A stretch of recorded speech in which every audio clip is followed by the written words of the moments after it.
gentle. Imagine all the people living life in peace.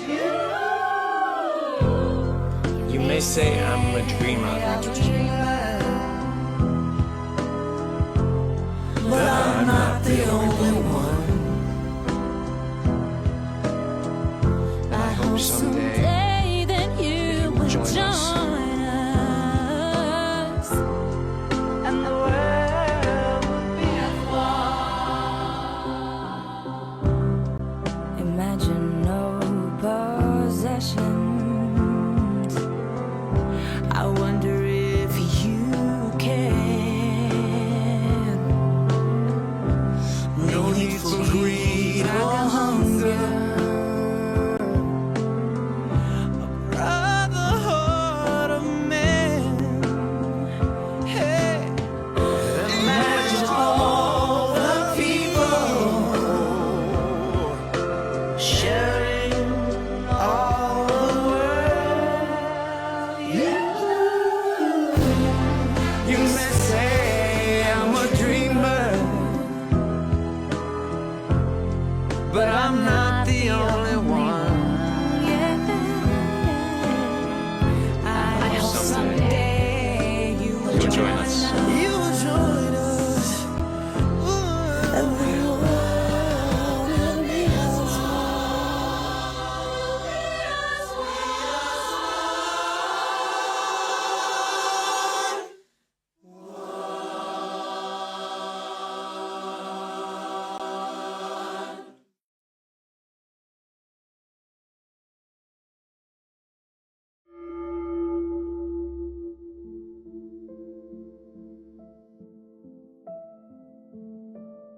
On this day, we invite you into one of the most important responsibilities we share as human beings, the responsibility to remember. We begin and conclude this day, as we do each day of our observance, with the nuclear prayer, a prayer that calls us not only to seek God's guidance, but also to examine our own choices as stewards of this fragile planet. Remembering is more than recalling dates and events. It is an act of conscience. Reflection is more than looking backward. It is the process through which history shapes the decisions we make today and the future we choose to create. The purpose of remembering yesterday is to protect tomorrow.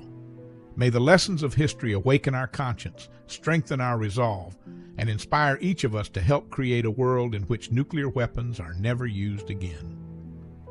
The beginning and the end are in your hands, O Creator of the universe, and in our hands you have placed the fate of this planet.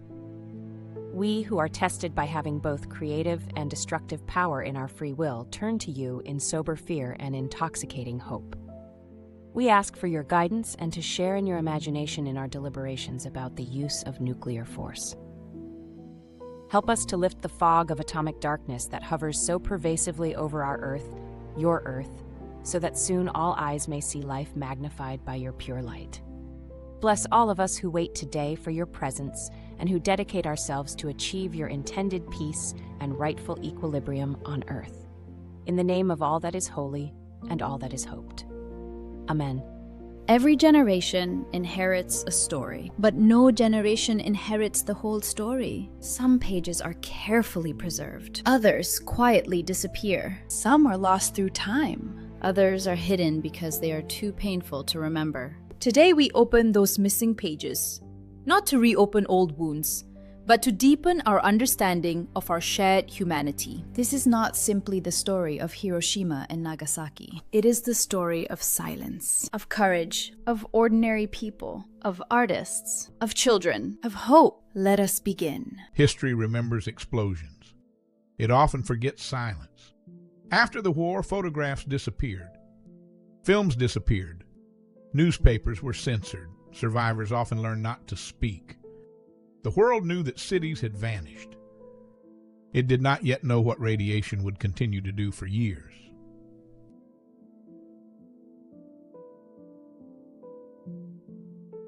In 1946, journalist John Hersey introduced the world to 6 people who survived the atomic bombing of Hiroshima.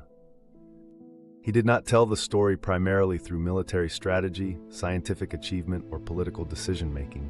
He told it through the lives of ordinary people: a clerk, 2 doctors, a widowed mother, a Methodist minister, and a Jesuit priest.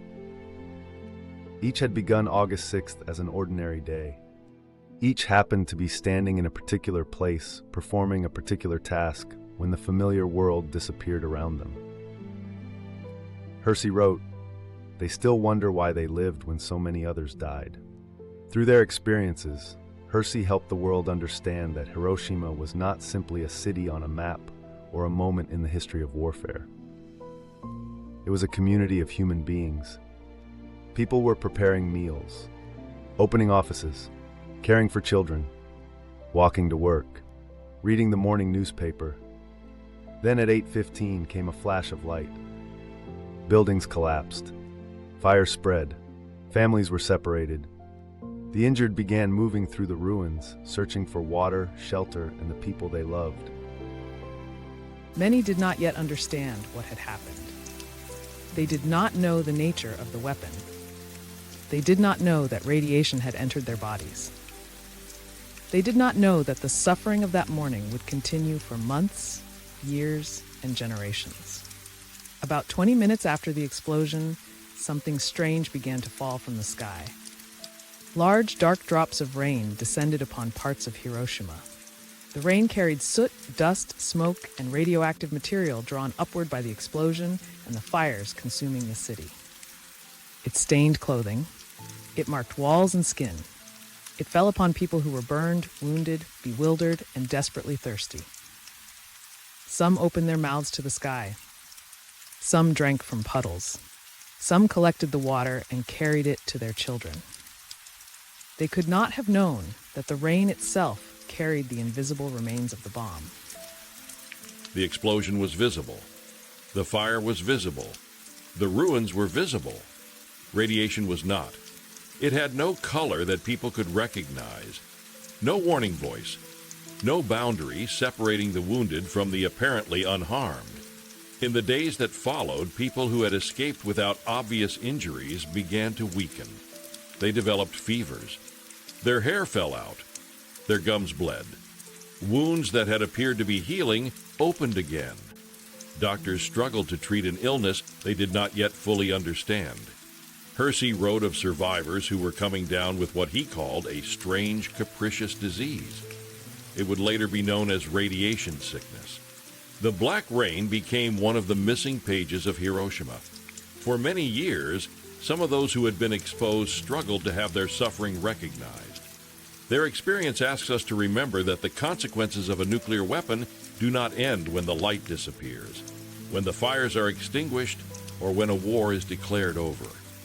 The consequences enter the water, the soil, the human body, the lives of families, and the memory of generations. The people beneath that darkened sky did not yet possess the words to explain what was happening to them.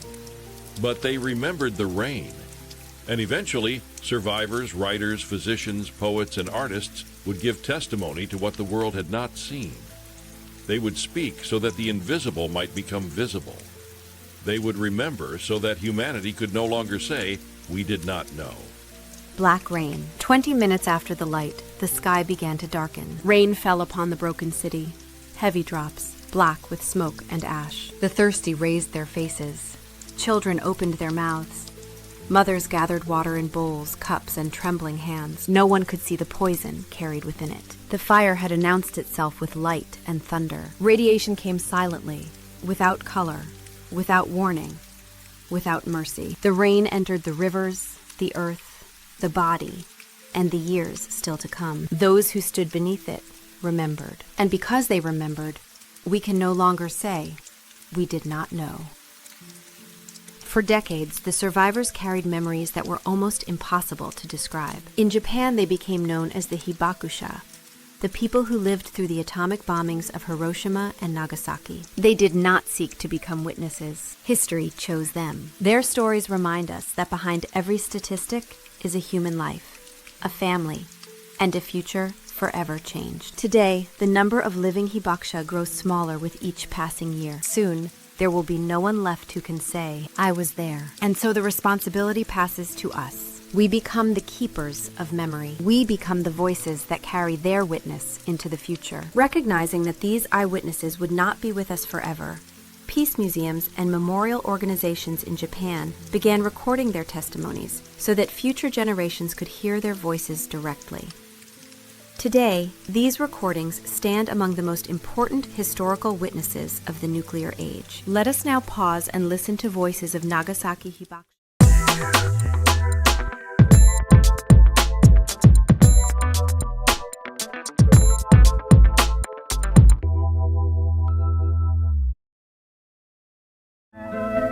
山口さんは工場の鉄骨の下敷きになりました。これまでの整形手術は成功しませんでした。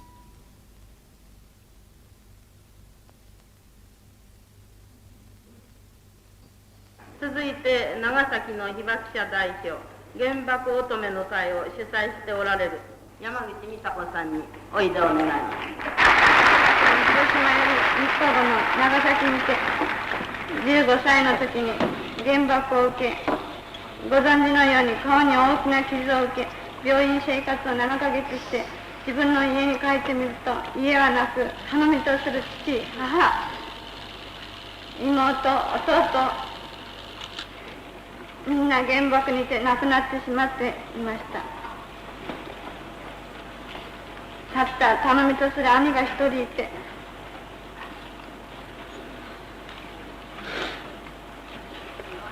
この10年間という苦しい長い年月、皆さんに分かっていただける。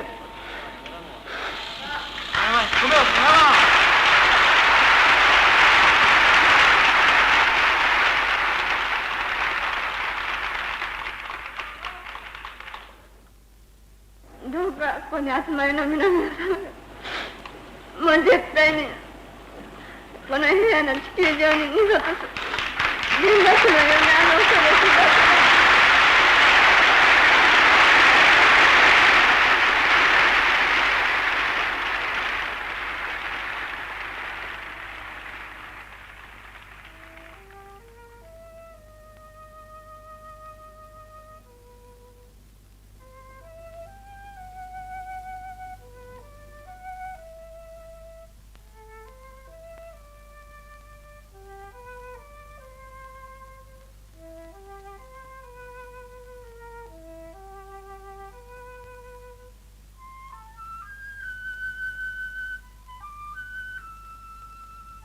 長崎では原爆のために自分の自由を失われ、この10年間という長い月、お母さんと2人で暮らしていらっしゃる方もございます。その方たちなんか、明日お母さんが亡くなられたら今後どうして生きて生きようか、そんなことを考えると今のうちに死んでしまいたいとおっしゃってます。でも私たちが今死んでも、この原爆という恐ろしいことを世界中の人に誰が知らせてくれるんです。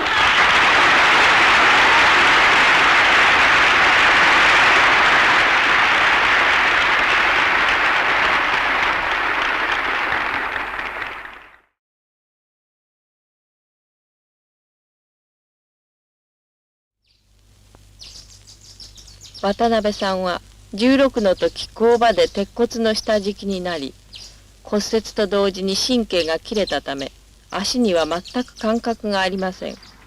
一度入院しましたが、手の施しがないとそこでも言われるわけなんですね。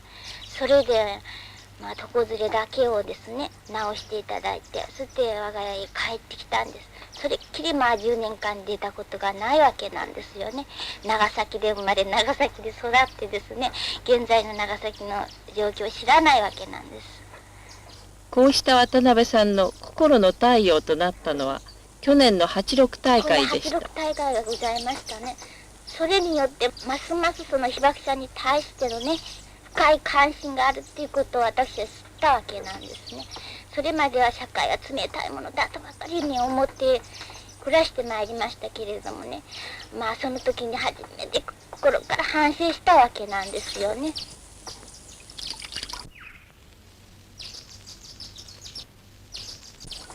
だいたい私は朝は7時頃起きてですね、まあ半時間で食事をしたり顔洗ったりするわけなんですね。で7時半頃からまあ仕事にかかりましてですね、3時間ほど起きて機械を動かし、それから3時間ほど腹ばってですね、まあ手で剥ぎ合わせるなり、また3時間起き、また3時間腹ばって、それからまた3時間起きて、それから12時頃までやってるわけなんですね。休む時が12時半頃になる時にございます。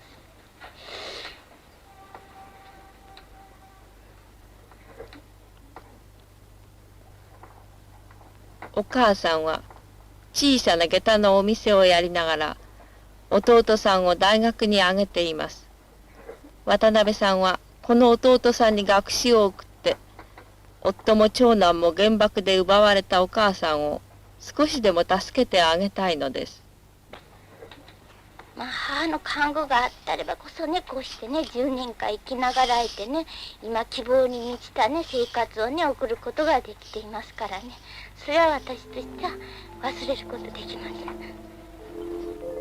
でもね、誰のためにこうしてね生まれもつかぬ不武者になったんだろうかと思うときね。まもなく今日の放送も終了の時刻でございます。ごきげんよろしゅう。おやす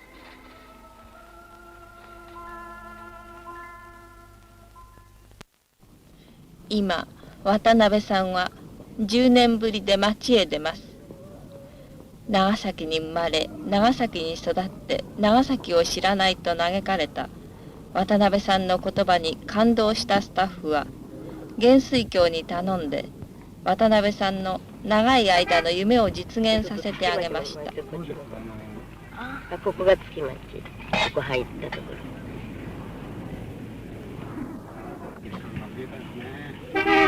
ここまだ。あら、まだこういう映画か？もんぺ姿だったあの当時しか知らない渡辺さんは目を見張るばかりでした。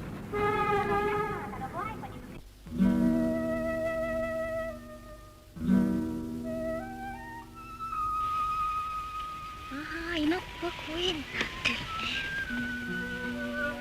あんま綺麗じゃないね。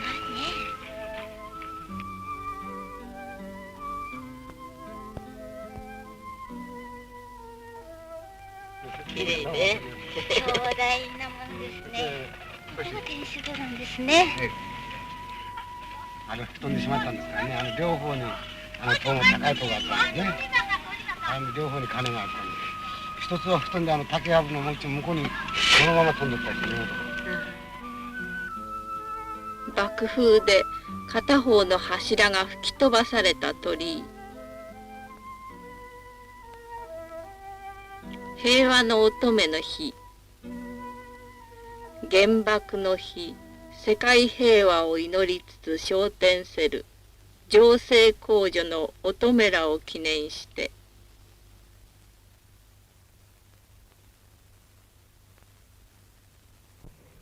渡辺さんが被爆した三菱電機。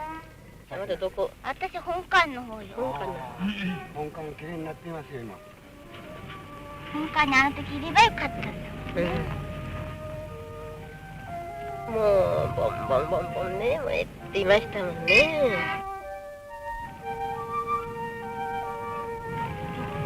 ちょうどその辺でですね、子供死んでいました。兄さんの亡くなった場所。これがこう高く塀になっていましたとですね。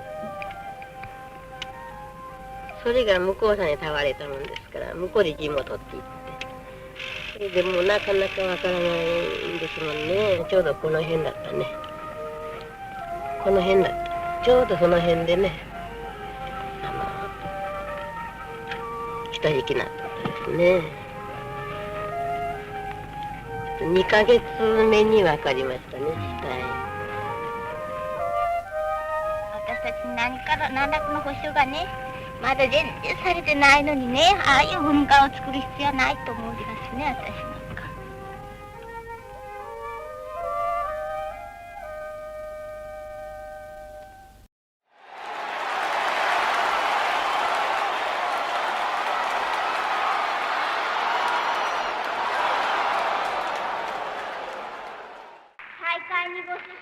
皆様、私のこの惨めな姿を見てください。私が多くを語らなくとも原爆の恐ろしさは分かっていただけると思います。上半身だけで生きている私は母なくしては生きていられないのです。なんで私たちは苦しまなければならないのでしょうか。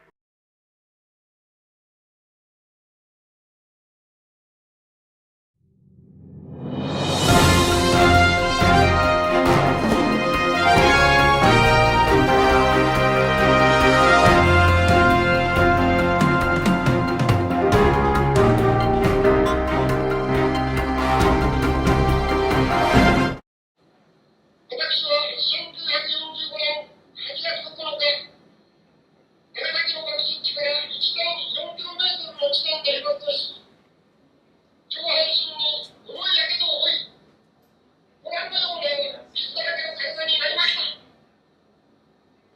私の周りには、目の玉が飛び出したり、しびれやガラスが突き刺さった人、首が半分消えた赤ん坊を抱きしめ、泣き狂っている若いお母さん、右にも左にも石ころのように死体が転がっています。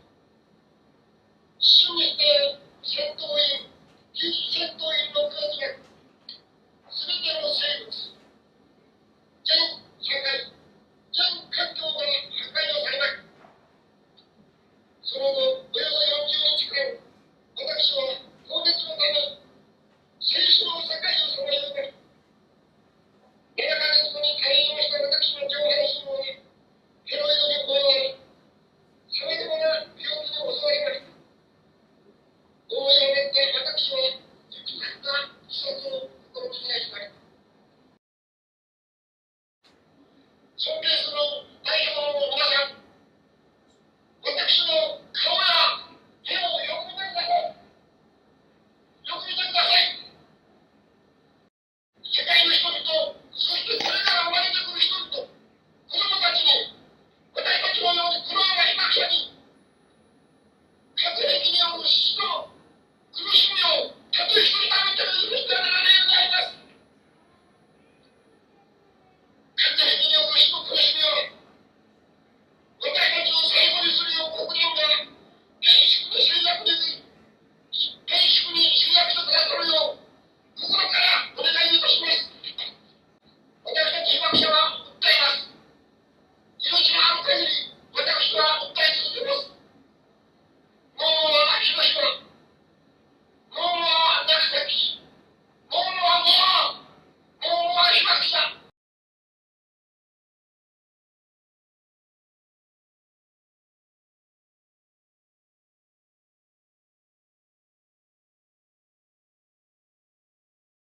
あるんだけど、ちょっと無理やろうかね。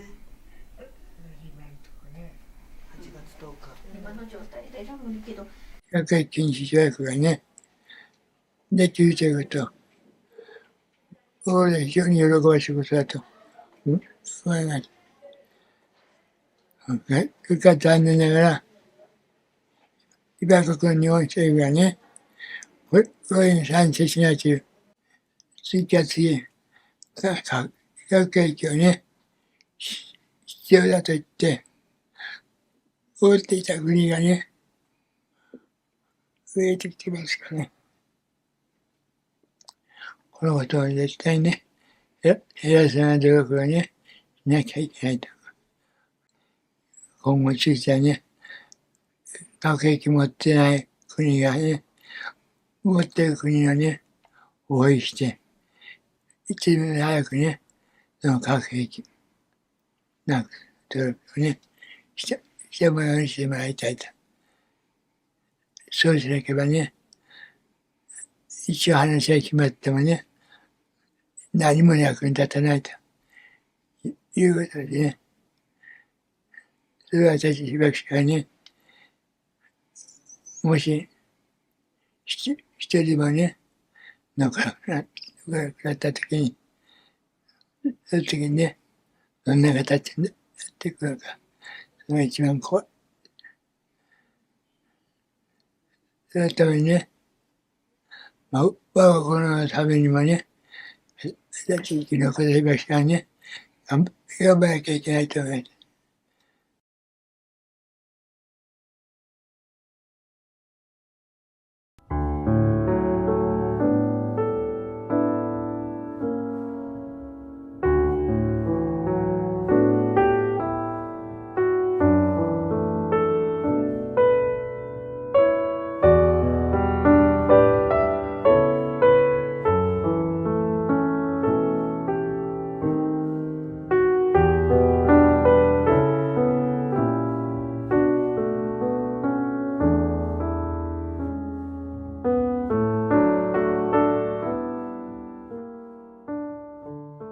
These are not only the voices of the past, they are voices entrusted to the future. Yet while the Hibakusha struggled to make the world understand what nuclear weapons had done, another chapter of history was unfolding, one that many have never heard. History remembers great battles. History remembers presidents and generals. Yet, sometimes a single photograph reveals more about an era than volumes of books. It can freeze a moment in time, capturing not just what happened, but what a society believed, what it valued, and what it chose to ignore. This photograph was taken in Washington, D.C. on November 6, 1946, just 15 months after the atomic destruction of Hiroshima and Nagasaki.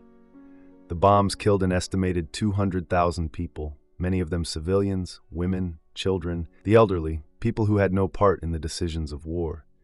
The world had entered the nuclear age, and nothing would ever be the same. The age of atomic warfare had begun. Military leaders gathered to celebrate Operation Crossroads, the first post-war nuclear weapons tests. The tests, conducted at Bikini Atoll in the Marshall Islands, had demonstrated the terrifying power of nuclear weapons on a fleet of captured warships. The blasts sent columns of water and fire miles into the sky. At the center of the celebration stood a towering angel food cake shaped like an atomic mushroom cloud. The image was intended to symbolize triumph. Instead, it became one of the most controversial photographs of the atomic age. The photograph circulated through newspapers and magazines. Some Americans saw it as a harmless celebration. Others were horrified. How could the instrument of such devastation be turned into a party decoration? How could the deaths of hundreds of thousands be reduced to a centerpiece on a banquet table? The answer, perhaps, lies in a truth about human nature. It is easier to celebrate power than to reckon with its consequences. It is easier to admire the engineering of destruction than to face the human toll it leaves behind. One man who saw the photograph was Reverend A. Powell Davies. Looking at the smiling faces surrounding the cake, he saw something very different. He did not see triumph. He did not see progress. He did not see the dawn of a new era. What he saw shook him to his core. He saw the forgotten victims, the children, the mothers, the families, the human beings whose lives had vanished beneath the mushroom cloud. Davies was not a politician. He was not a military strategist. He was a minister, a man of faith, who believed that moral courage was the highest form of patriotism. And so he spoke. From his pulpit in Washington, he challenged his congregation. Could humanity celebrate what had brought such suffering? Could we look at the mushroom cloud and forget the people beneath it? He asked whether a nation that had used such a weapon could simply move on without reflection. He urged his congregation to consider the human cost of the atomic bomb, to see beyond the headlines and the celebrations, to remember that every statistic represented a life. His words rang with a clarity that could not be ignored. He reminded his congregation that the atomic bomb had not simply destroyed buildings and infrastructure. It had erased families. It had silenced children mid-laugh. It had turned entire neighborhoods into shadows burned into concrete. His sermon was reported across the world, including in Japan. And what happened next became a remarkable chapter of compassion. The children of All Souls Church listened. They decided not merely to speak about peace. They decided to practice it. This was not an abstract idea for them. These were young people, some barely 10 years old, who understood something that many adults had overlooked. Peace is not something you wish for. Peace is something you build. They collected money, gathered supplies, sent gifts, and reached across the Pacific to children rebuilding their lives in Hiroshima. Packages arrived in Hiroshima carrying school supplies, clothing, toys, and handwritten letters. The children of Hiroshima wrote back. Friendships formed across languages, across cultures, across the vast distance of the Pacific Ocean. A relationship was born, not through governments, not through treaties, but through compassion. Child to child, heart to heart. This small act of compassion would ripple outward through the decades, growing into something far larger than anyone could have imagined. It would become a testament to the power of empathy, a reminder that even in the aftermath of the worst that humanity can do, the best of humanity can still shine through. Years passed, generations changed, but the children of Hiroshima continued telling their stories, through memories, through art, through hope. Decades went by. The original children grew up, some became teachers, some became artists, some became advocates for peace, but the mission continued, passed from one generation to the next, like a flame that refuses to go out. The children who had once sent letters across the Pacific grew into adults who carried the mission of peace in their hearts. And new generations of children took up the cause, creating artwork and messages that spoke of a world without war, to ensure that the stories of Hiroshima are never forgotten, and to inspire young people everywhere to become peacemakers in their own communities. The project brings together art, education, and dialogue. The Heiwa Project emerged as a way of sharing these stories with the world. Heiwa means peace. Its mission is simple and profound, to help future generations understand both the tragedy of war and the possibility of reconciliation. The artwork created by Hiroshima's children does more than document history. It captures the voices of survivors, the dreams of children, the hopes of entire communities. It invites us to imagine a different future, a future built on understanding rather than fear, compassion rather than violence, human dignity rather than destruction. Healing our mind and body with wisdom, love, and compassion. Emancipating ourselves from bias, greed, and violence. I shall do something for peace and reconciliation in my own way. We are ordinary people, sometimes smart and sometimes dumb, and therefore we listen and learn from each other to build a peaceful world. Most people who see the photograph of the mushroom cloud cake remember the controversy. Few remember what followed: the outrage, the compassion, the children, the friendship, the determination that future generations would learn the truth. The story did not end with outrage. It continued with action. It grew with compassion. It blossomed into a living bridge between two nations that had once been at war. Perhaps this is the missing page of history, not the story of a cake, but the story of people who chose compassion instead of indifference, who chose remembrance instead of forgetting, who chose peace instead of fear. History is not only written in the halls of power, it is written in the small, quiet acts of ordinary people. A letter from a child, a gift sent across the ocean, a sermon spoken from the heart, a drawing made by a young hand, reaching toward a future that is still being shaped. These are the threads from which the fabric of peace is woven. Not grand treaties or sweeping declarations, but the simple, stubborn insistence of ordinary people that the world can be better than it is. Today, the responsibility belongs to us, to remember, to teach, to listen, and to ensure that no child, anywhere on earth, will ever again live beneath a mushroom cloud.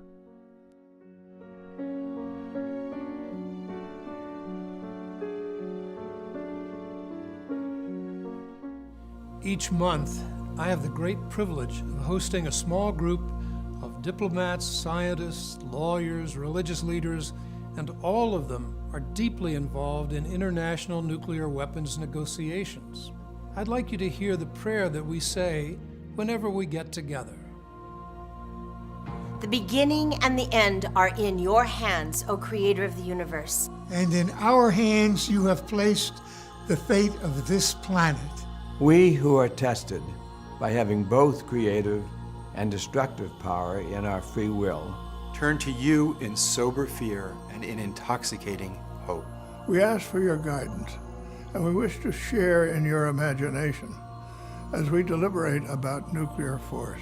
Help us to lift the fog of atomic darkness that hovers so pervasively over our Earth, your Earth, so that soon all eyes may see life magnified by your pure light. Bless all of us who wait today for your presence and who dedicate ourselves to achieve your intended peace and rightful equilibrium on earth. In the name of all that is holy and all that is hoped. Amen. Amen. Today, the doomsday clock stands at 3 minutes till midnight, the highest level ever recorded. Instead of global alarm and efforts at reduction, the opposite is happening. Nuclear weapons are built to be used sooner or later. But rather than stepping back from the brink, the world is dashing to plunge over the cliff. In this moment of nuclear madness, what can we do? The nuclear experts whom I know pray. They become advocates, and they join with others to build a global voice of nuclear abolition. We invite you to do the same. Our little group is called Voices for a World Free of Nuclear Weapons, and we are part of the United Religions Initiative. If we can help you find your voice, feel free to reach out to us at uri.org. Follow the prayer that is in your soul. Raise your voice. Save the world.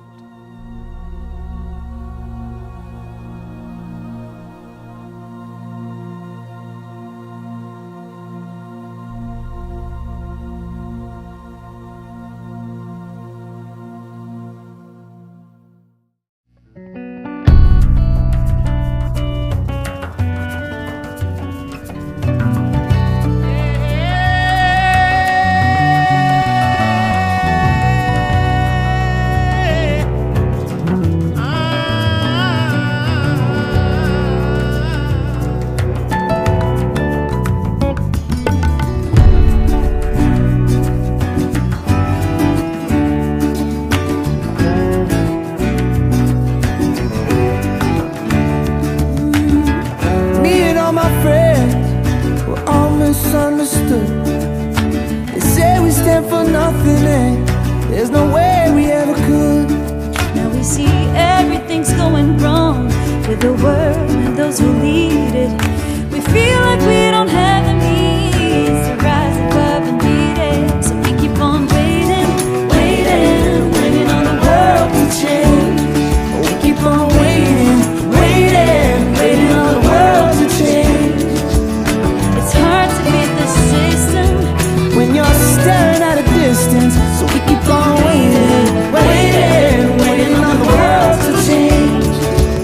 Now if we had the power to bring our neighbors home from war, they would never miss a Christmas, no more ribbons on their door. When you trust your television, what you get is what you got. 'Cause when they own the information, that at home and wrong.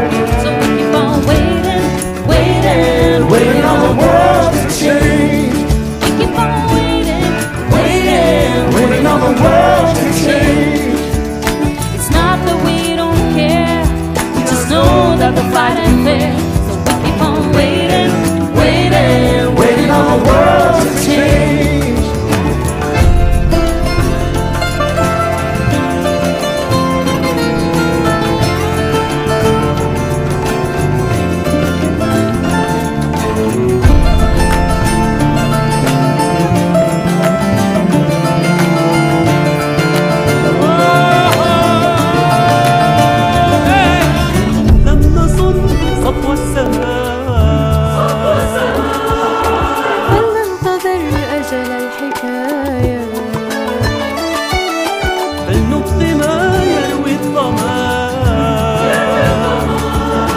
وليبقى من